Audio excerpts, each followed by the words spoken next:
ओम शांति। आज है 13 नवंबर 2023। आज बाप दादा के अनमोल मधुर महावाक्य सुनते हैं। मीठे बच्चे, तुम्हारी सच्ची सच्ची दीपावली तो नई दुनिया में होगी, इसलिए इस पुरानी दुनिया के झूठे उत्सव आदि देखने की दिल तुम्हें नहीं हो सकती। आज की मुरली से प्रश्न है, तुम होली हंस हो, तुम्हारा कर्तव्य क्या है? उत्तर है, हमारा मुख्य कर्तव्य है एक बाप की याद में रहना और सबका बुद्धि योग एक बाप के साथ जुड़ाना। हम पवित्र बनते और सबको बनाते हैं। हमें मनुष्य को देवता बनाने के कर्तव्य में सदा तत्पर रहना है। सबको दुखों से लिबरेट कर गाइड बन मुक्ति जीवन मुक्ति का रास्ता बताना है। आज मुरली में गीत बजा है, तुम्हें पाके हमने सारा जहां पा लिया। ओम शांति। बच्चों ने गीत सुना। बच्चे कहते हैं, हम स्वर्ग की राजाई का वर्षा पाते हैं, उसे कभी कोई जला ना सके, कोई छीन ना सके, वह वर्षा हमसे कोई जीत ना सके। आत्मा को बाप से वर्षा मिलता है और ऐसे बाप को बरोबर मात पिता भी कहते हैं। मात पिता को पहचानने वाला ही इस संस्था में आ सकता है। बाप भी कहते हैं, मैं बच्चों के सम्मुख प्रत्यक्ष हो पढ़ाता हूँ, राजयोग सिखाता हूँ। बच्चे आकर बेहद के बाप को अपना बनाते हैं। जीते जी धर्म के बच्चे जीते जी लिए जाते हैं। आप हमारे हैं, हम आपके हैं। तुम हमारे क्यों बने हो? कहते हो, बाबा आपसे वर्षा स्वर्ग का वर्षा लेने हम आपके बने हैं। अच्छा बच्चे, ऐसे बाप को कभी फारकती नहीं देना, नहीं तो नतीजा क्या होगा? स्वर्ग की राजाई का पूरा वर्षा तुम पा नहीं सकेंगे। बाबा मम्मा महाराजा महारानी बनते हैं ना, तो पुरुषार्थ कर इतना वर्षा पाना है। परंतु बच्चे पुरुषार्थ करते करते फिर फारकती दे देते हैं, फिर जाकर विकारों में फंसते हैं, वह हेल में गिरते हैं। हेल नर्क को, हेवन स्वर्ग को कहा जाता है। कहते हैं, हम सदा स्वर्ग के मालिक बनने के लिए बाप को अपना बनाते हैं, क्योंकि अभी हम नर्क में हैं। हेवनली गॉड फादर जो स्वर्ग का रचयिता है, वह जब तक ना आए तब तक कोई हेवन जा ना सके। उसका नाम ही है हेवनली गॉड फादर। यह भी तुम जानते हो। बाप कह रहे हैं, बच्चे तुम समझते हो, बरोबर बाप से वर्षा पाने के लिए हम बाप के पास आए हैं 5000 वर्ष पहले मौफिक। परंतु फिर भी चलते चलते माया के तूफान एकदम बर्बाद कर देते हैं, फिर पढ़ाई को छोड़ देते हैं, गोया मर गए। ईश्वर का बनकर फिर अगर हाथ छोड़ दिया तो गोया नई दुनिया में मरकर पुरानी दुनिया में चला गया। हेवनली गॉड फादर ही नर्क के दुख से लिबरेट कर फिर गाइड बन स्वीट साइलेंस होम में ले जाते हैं, जहाँ से हम आत्माएं आई हैं। फिर स्वीट हेवन की राजाई देते हैं। 2 चीज़ देने बाप आते हैं, गति और सदगति। सतयुग है सुख धाम, कलयुग है दुख धाम, और जहाँ से हम आत्माएं आती हैं वह है शांति धाम। यह बाप है ही शांति दाता, सुखदाता फॉर फ्यूचर। इस अशांत देश से पहले शांति देश में जाएंगे, उसको स्वीट साइलेंस होम कहा जाता है। हम रहते ही हैं वहाँ। यह आत्मा कहती है कि हमारा स्वीट होम वह है। फिर हम जो इस समय नॉलेज पढ़ते हैं उससे हमको स्वर्ग की राजाई मिलेगी। बाप का नाम ही है heavenly God father, liberator, guide, knowledgeful, blissful, ज्ञान का सागर।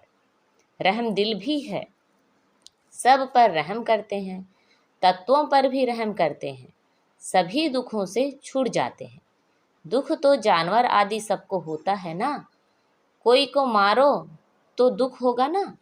बाप कहते हैं, मनुष्य मात्र तो क्या, सभी को दुख से लिबरेट कराता हूँ। परंतु जानवरों को तो नहीं ले जाएंगे, यह मनुष्यों की बात है। ऐसा बेहद का बाप एक ही है, बाकी तो सब दुर्गति में ले जाते हैं।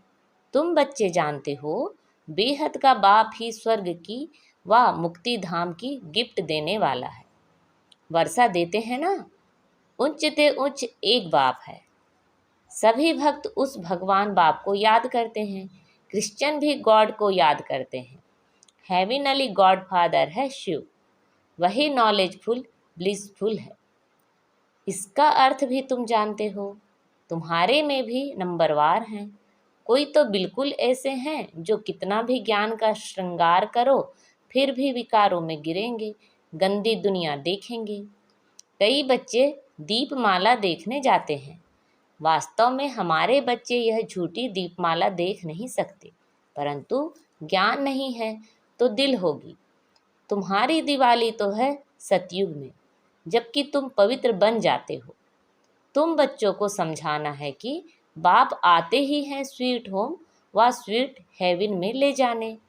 जो अच्छी रीति पढ़ेंगे, धारणा करेंगे, वही स्वर्ग की राजधानी में आएंगे।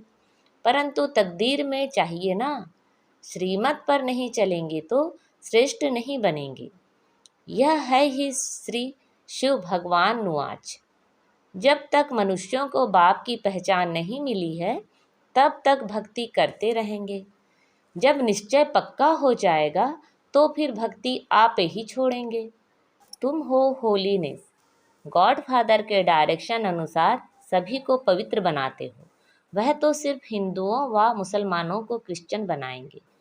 तुम तो आसुरी मनुष्यों को पवित्र बनाते हो। जब पवित्र बने तब हेवन व स्वीट होम में जा सकें।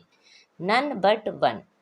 तुम सिवाय एक बाप के और कोई को याद नहीं करते हो। एक बाप से ही वर्षा मिलना है तो जरूर उस एक बाप को ही याद करेंगे।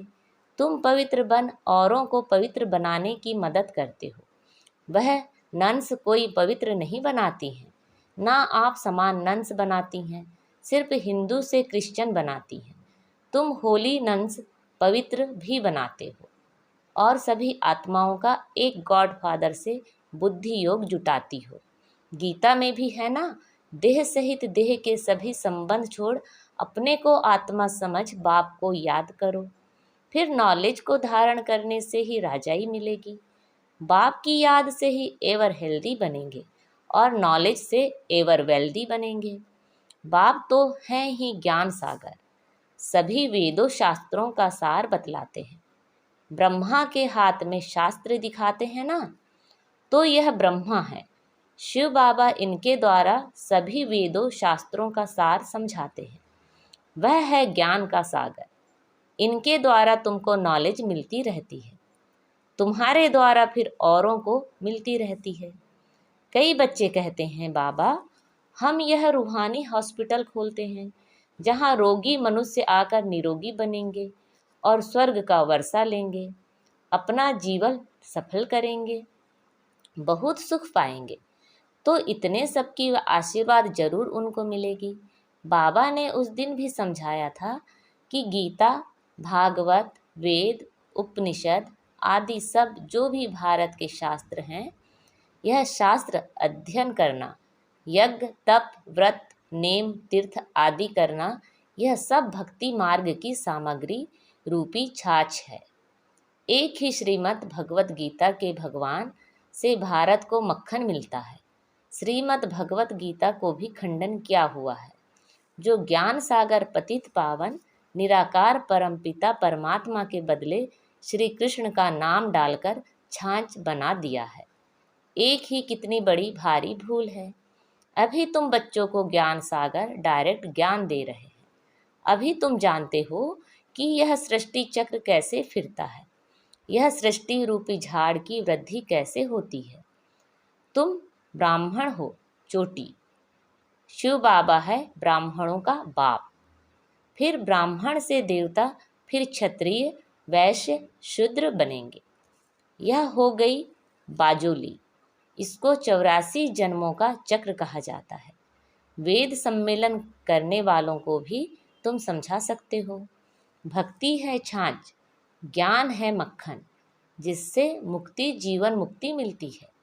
जब अगर तुमको विस्तार से ज्ञान समझना है तो धैर्यवत होकर सुनो। ब्रह्मा कुमारियाँ तुमको समझा सकती हैं। शास्त्रों में भी लिखा हुआ है। भीष्म पितामह, अश्वत्थामा आदि को पिछाड़ी में इन बच्चों ने ज्ञान दिया है। अंत में यह सब समझेंगे कि यह तो ठीक कहते हैं, अंत में आएंगे जरूर। तुम प्रदर्शनी करते हो, कितने हजार मनुष्य आते हैं, परंतु निश्चय बुद्धि सब थोड़े ही बन जाते। कोटों में कोई ही निकलते हैं जो अच्छी रीति समझकर निश्चय करते हैं। अच्छा, मीठे मीठे शिखी लदे लके ज्ञान सितारों प्रति, मात पिता बाप दादा का नंबरवार पुरुषार्थ अनुसार याद प्यार और गुड मॉर्निंग। रूहानी बाप की रूहानी बच्चों को नमस्ते। हम सब रूहानी बच्चों की रूहानी मात पिता बाप दादा को याद प्यार, गुड मॉर्निंग और नमस्ते। आज की मुरली से धारणा के लिए मुख्य सार हैं। पवित्र बन आप समान पवित्र बनाना है।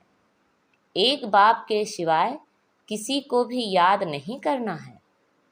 अनेक आत्माओं का आशीर्वाद लेने के लिए रूहानी हॉस्पिटल खोलनी है। सबको गति सदगति की राह बतानी है। आज बाबा ने हमें वरदान दिया है, ब्रह्मा बाप को फॉलो कर फर्स्ट ग्रेड में आने वाले समान भाव। सभी बच्चों का ब्रह्मा बाप से बहुत प्यार है। प्यार की निशानी है समान बनना। इसमें सदा यही लक्ष्य रखो कि पहले मैं। ईर्ष्यावश पहले मैं नहीं, वह नुकसान करता है। लेकिन फॉलो फादर करने में पहले मैं कहा और किया तो फर्स्ट के साथ में आप भी फर्स्ट हो जाएंगे। जैसे ब्रह्मा बाप नंबर 1 बने, ऐसे फॉलो करने वाले भी नंबर 1 का लक्ष्य रखो। ओटे सो अव्वल अर्जुन। सबको फर्स्ट में आने का चांस है। फर्स्ट ग्रेड बेहद में है, कम नहीं। आज का स्लोगन है, सफलता मूर्त बनना है तो स्व सेवा और औरों की सेवा साथ साथ करो। आज मातेश्वरी जी के महावाक्य सुनते हैं। यह ईश्वरीय सत्संग कॉमन सत्संग नहीं है। अपना यह जो ईश्वरीय सत्संग है कॉमन सत्संग नहीं है। यह है ईश्वरीय स्कूल कॉलेज, जिस कॉलेज में अपने को रेगुलर स्टडी करनी है। बाकी तो सिर्फ सत्संग करना, थोड़ा समय वहाँ सुना, फिर से जैसा है वैसा ही बन जाता है, क्योंकि वहाँ कोई रेगुलर पढ़ाई नहीं मिलती है जहाँ से कोई प्रारब्ध बने। इसलिए अपना सत्संग कोई कॉमन सत्संग नहीं है। अपना तो ईश्वरी कॉलेज है, जहाँ परमात्मा बैठ हमें पढ़ाते हैं और हम उस पढ़ाई को पूरा धारण कर उच्च पद को प्राप्त करते हैं। जैसे रोजाना स्कूल में मास्टर पढ़ाए डिग्री देता है, वैसे यहाँ भी स्वयं परमात्मा गुरु पिता टीचर के रूप में हमको पढ़ाए सर्वोत्तम देवी देवता पद प्राप्त कराते हैं। इसलिए इस स्कूल में ज्वाइंट होना जरूरी है। यहाँ आने वाले को यह नॉलेज समझना जरूरी है। यहाँ कौन सी शिक्षा मिलती है, इस शिक्षा को लेने से हमको क्या प्राप्ति होगी। हम जो जान चुके हैं कि हमको खुद परमात्मा आकर डिग्री पास कराते हैं और फिर एक ही जन्म में सारा कोर्स पूरा करना है, तो जो शुरू से लेकर अंत तक इस ज्ञान के कोर्स को पूरी रीति उठाते हैं वो फुल पास होंगे। बाकी जो कोर्स के बीच में आएंगे वो तो इतनी नॉलेज को उठाएंगे नहीं, उन्हों को क्या पता आगे का कोर्स क्या चला। इसलिए यहाँ रेगुलर पढ़ना है। इस नॉलेज को जानने से ही आगे बढ़ेंगे, इसलिए रेगुलर स्टडी करनी है। परमात्मा का सच्चा बच्चा बनते कोई संशय में नहीं आना चाहिए। जब परमात्मा खुद इस सृष्टि पर उतरा हुआ है तो उस परमात्मा को हमें पक्का हाथ देना है। लेकिन पक्का सच्चा बच्चा ही बाबा को हाथ दे सकता है। इस बाबा का हाथ कभी नहीं छोड़ना। अगर छोड़ेंगे तो फिर निधन का बन कहाँ जाएंगे। जब परमात्मा का हाथ पकड़ लिया तो फिर सूक्ष्म में भी यह संकल्प नहीं चाहिए कि मैं छोड़ दूं, व संशय नहीं होना चाहिए पता नहीं हम पार करेंगे व नहीं। कोई भी ऐसे बच्चे होते हैं जो पिता को ना पहचानने के कारण पिता के भी सामने पड़ते हैं और ऐसे भी कह देते हैं हमको कोई की भी परवाह नहीं है। अगर ऐसा ख्याल आया तो ऐसे नालायक बच्चे की संभाल पिता कैसे करेगा? फिर तो मानो कि गिरा, क्योंकि माया तो गिराने की बहुत कोशिश करती है, क्योंकि परीक्षा तो अवश्य लेगी कि कितने तक योद्धा रुस्तम पहलवान है। अब यह भी जरूरी है, जितना जितना हम प्रभु के साथ रुस्तम बनते जाएंगे उतना माया भी रुस्तम बन हमको गिराने की कोशिश करेगी। जोड़ी पूरी बनेगी, जितना प्रभु बलवान है तो माया भी उतनी बलवान दिखलाएगी। परंतु अपने को तो पक्का निश्चय है आखिर भी परमात्मा महान बलवान है, आखिर उनकी जीत है। श्वासों श्वास इस विश्वास में स्थित होना है। माया को अपनी बलवानी दिखलानी है, वह प्रभु के आगे अपनी कमजोरी नहीं दिखाएगी। बस एक बारी भी कमजोरी बना तो खल्लास हुआ। इसलिए भल माया अपना फोर्स दिलाए, परंतु अपने को मायापति का हाथ नहीं छोड़ना है। वो हाथ पूरा पकड़ा तो मानो उनकी विजय है। जब परमात्मा हमारा मालिक है तो हाथ छोड़ने का संकल्प नहीं आना चाहिए। परमात्मा कहता है बच्चे, जब मैं खुद समर्थ हूँ तो मेरे साथ होते तुम भी समर्थ अवश्य बनेंगे। समझा बच्चे? अच्छा, ओम शांति।